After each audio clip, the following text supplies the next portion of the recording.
Bueno, una revuelta social que se está convirtiendo ya en un movimiento popular más complejo, de este calibre, evidentemente no tiene una sola causa, es una acumulación e interacción de causas diversas.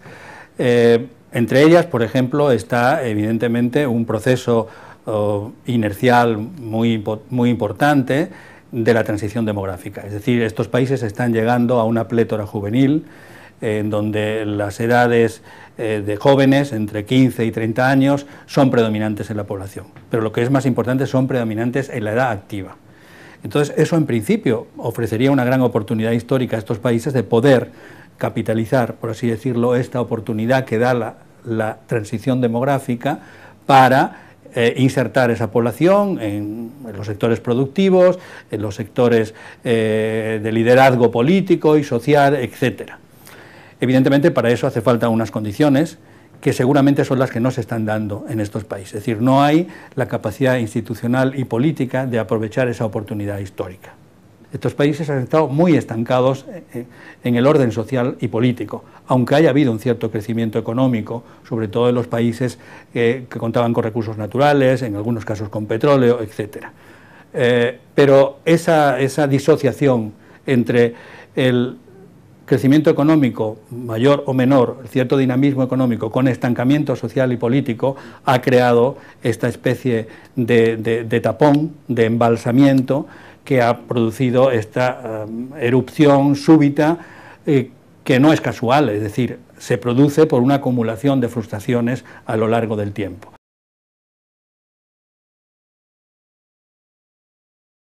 Ese elemento yo creo que ha facilitado la posibilidad de una movilización colectiva que al final se ha convertido en una chispa que ha puesto en marcha un movimiento social profundo. No hay que exagerar la importancia, porque estos países no es comparable el acceso de las personas, sobre todo con menos capacidad económica y más excluidas, como los propios jóvenes, a lo que existe en un país desarrollado europeo.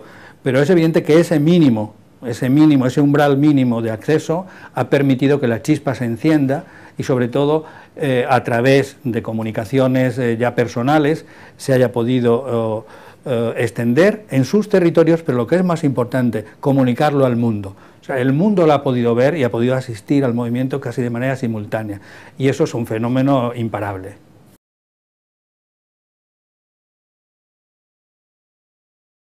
Es evidente que es difícil pensar que haya una reversión rápida de lo que ya se ha hecho. Seguramente el proceso y el ritmo de la expansión es un poco impredecible, o sea, hay que ver cómo se gestiona el territorio ya conquistado, por así decirlo, ¿no? La capacidad de la gente de echarse a la calle, de sumar esfuerzos, de agregar demandas y reivindicaciones, que esa es su principal fortaleza. Ahora hay que gestionar eso y no retroceder, y eso es complejo.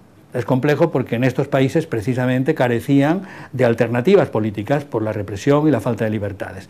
Y esas alternativas hay que crearlas, hay que agregarlas y hay que articularlas para primero negociar las transiciones y después, idealmente, hegemonizarlas. O sea, lo ideal sería que estos jóvenes que han encabezado el inicio del movimiento se mantengan en el liderato del proceso y de alguna manera contribuyan a orientar los cambios. Y no sea una sustitución puramente de unas élites maduras por otras, ¿no? O de una parte de la oligarquía por otra. Yo creo que el verdadero cambio vendrá cuando esas capas excluidas durante tanto tiempo se incorporen al proceso económico, social y político.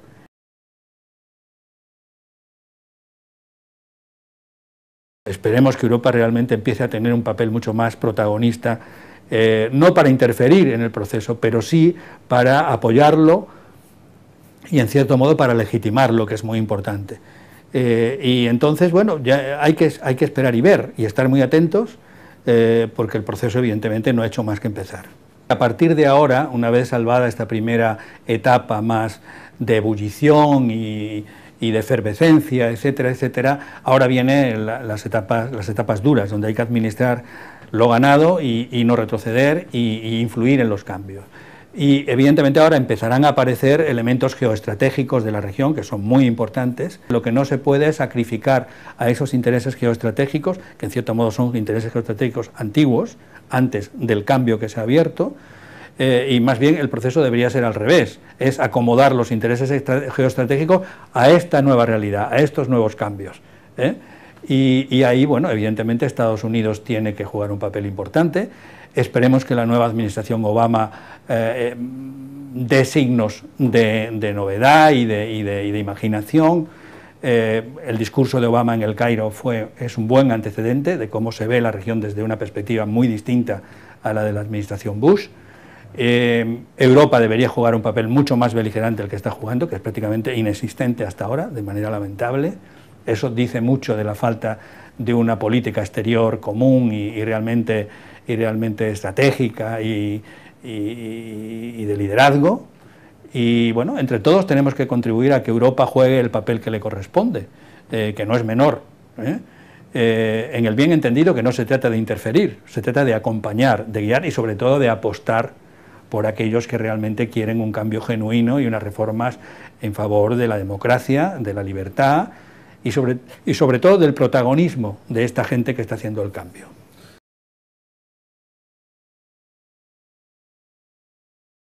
Evidentemente hay sectores islamistas, bueno, todo lo que se conoce como los hermanos musulmanes, que son una fuerza social importante, que evidentemente es un actor que hay que tener en cuenta.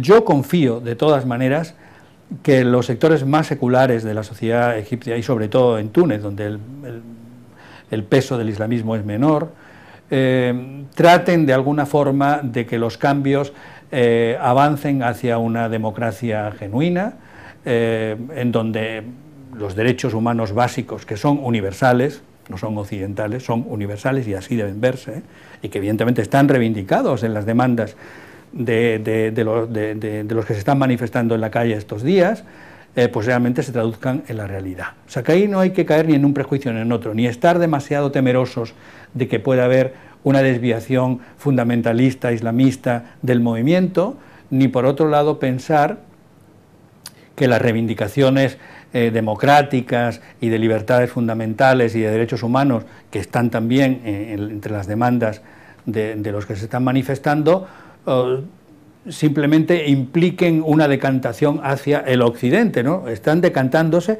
hacia una democracia genuina que en principio se basa en valores que son universales y compartidos. No tenemos por qué jugar con esa dicotomía un poco falaz de o islamismo o democracia occidental. No, democracia, sin adjetivos, democracia potente, con libertades fundamentales, con separación de poderes, con un régimen constitucional genuino, nuevo, etcétera, ¿no? Y todo eso debe negociarse, discutirse entre ellos, entre los egipcios y los tunecinos de momento, y esperemos que a ese proceso se sumen otros países, ¿no?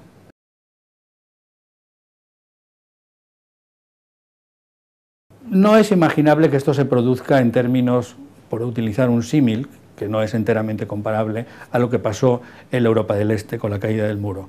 No lo creo, primero porque el Oriente Medio y el Norte de África son sociedades más complejas y en cierto modo menos secularizadas que las del Este,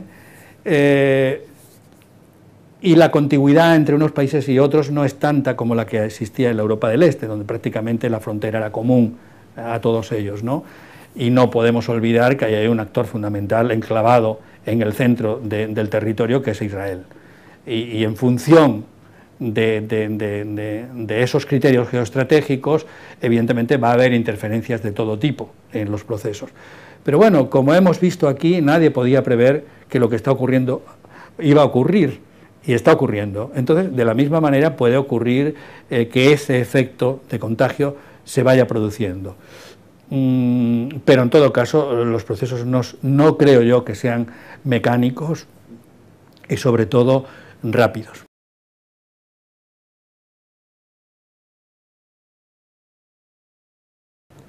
Este movimiento, una de las cosas que va uno de los resultados y los rendimientos más espectaculares va a ser la destrucción de muchos prejuicios que procedían de la ignorancia y de la no visibilidad de los procesos in situ, como estamos asistiendo ahora, ¿no? Y en la medida en que esos prejuicios vayan desapareciendo, la capacidad de protagonismo, la credibilidad, la legitimidad de todos estos actores que están apareciendo, no solo de cara a sus propias poblaciones y a los poderes establecidos de esos países, sino al exterior, es decir, a los demás, a los actores que ahora lo estamos viendo desde fuera. O sea, la posibilidad de solidarizarse, de entender el proceso, de acompañarlo, será mayor en la medida que nuestros prejuicios serán menores.